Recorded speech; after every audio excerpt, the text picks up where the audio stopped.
क्या पाया आपने जमुई में और पहली प्राथमिकता आपकी क्या है? सबसे पहले मैं संसद का चुनाव जीतने के बाद ये मेरा पहला दौरा है। इस पहले दौरे का जो मुख्य उद्देश्य है, यहाँ आकर के यहाँ लोकसभा की जनता का सबसे पहले आभार व्यक्त करना, उनका बहुत बहुत धन्यवाद देना। इतने विपक्षी द्वारा बदलाए गए सीधी चीज़ें बोली गई, उसके बाद भी जनता ने अपना विश्वास जो मेरे ऊपर जताया है, उनके लिए बहुत बहुत आभार है, उनका बहुत बहुत धन्यवाद है जो उन्होंने अपना विश्वास मेरे ऊपर व्यक्त किया है।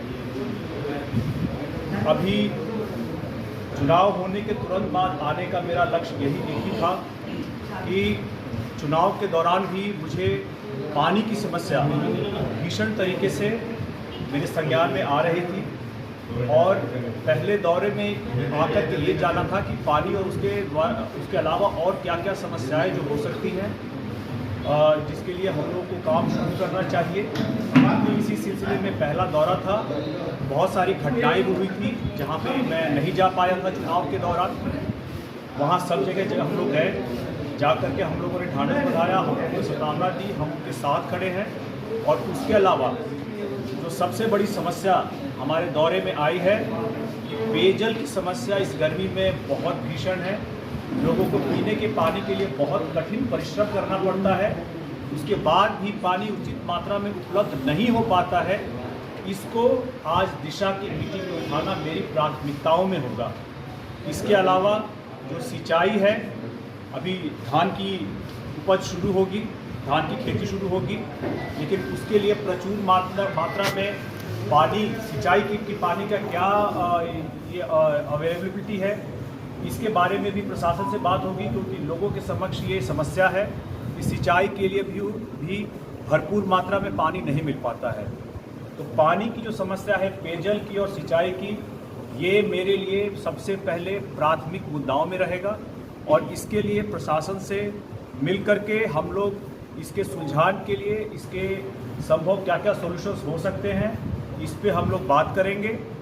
इसके अलावा कुछ और समस्याएं हैं, जैसे रोड की समस्या है, कहीं बिजली की समस्या है, कहीं पे अंत्योदय योजना की समस्या है।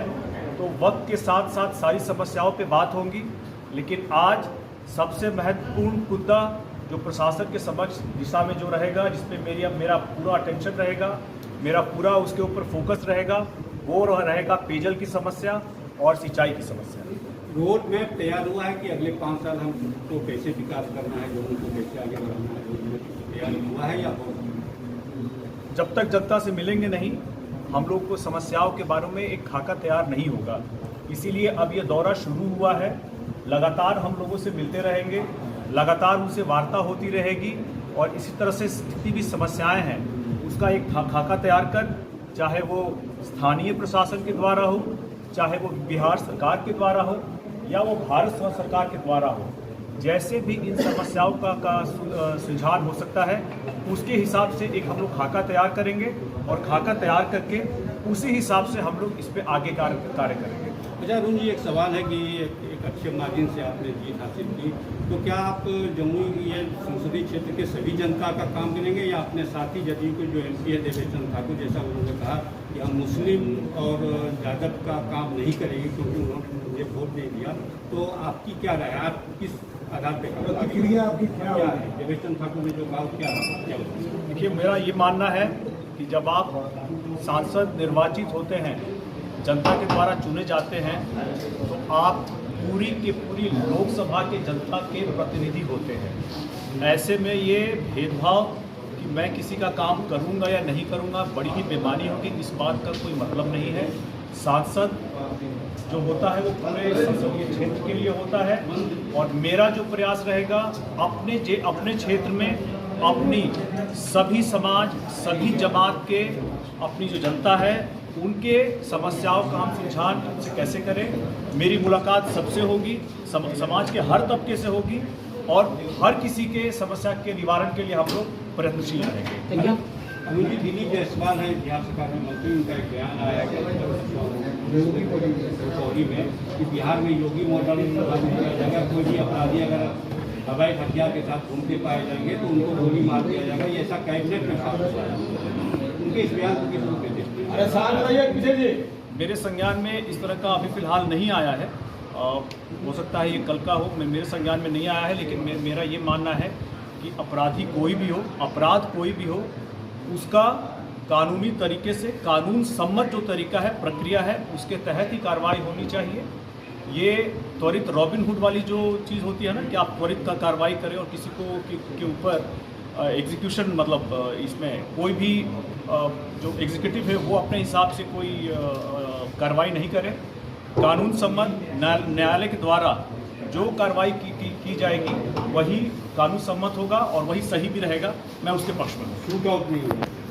नहीं, शूट आउट नहीं होना चाहिए जब तक कि ये न्यायालय से या कुछ ऐसा रहा हो जो कि कानून सम्मत नहीं हो, वो मेरे हिसाब से सही नहीं हो, ऐसा नहीं होना चाहिए। कल राहुल गांधी ने एक बयान दिया गया, तो उन्होंने कहा कि एनडीए सरकार तो बन गई, एनडीए की सरकार, लेकिन जो स्थिर सरकार है ये कभी भी गिर सकती है और एनडीए के कई घटक दल के नेता मेरे संपर्क में। राहुल गांधी के इस बयान को अरुण बाती की रूप में अंग्रेजी में एक कहावत है कि इफ़ विशेस व हॉर्सेस बेगर्स वुड फ्लाई।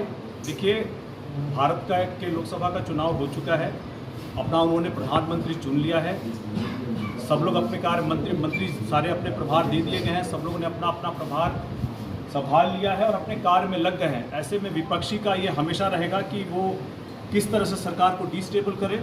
मेरा उनसे गुजारिश रहेगा कि वो एक पॉजिटिव विपक्ष की भूमिका निभाएं, पॉजिटिव तरीके से सरकार को सुझाव दें, गलत नीतियों का वो विरोध करें लेकिन सही नीतियों का समर्थन भी करें, और ऐसे में उनका पॉजिटिव रोल हो भारत की लोकसभा में, ये उनसे अपेक्षा है। प्रियंका गांधी की एंट्री हो रही है पॉलिटिक्स में, वायनाड से चुनाव लड़ेंगी, वायनाड से। अब ये कांग्रेस पार्टी का डिसीजन है कि वो किसको उम्मीदवार बनाते हैं वायनाड से, ये उनका प्रेरोगेटिव है, उनके ऊपर ही छोड़ा जाए। राहुल गांधी ने फिर मछली का भोज मांग लिया था इसी तरफ से, मटन मछली भोज। चलिए, विपक्ष में है, उनके पास थोड़ा वक्त है, वो भोज करें, मछली का भोज करें, जिस चीज़ का भी भोज करना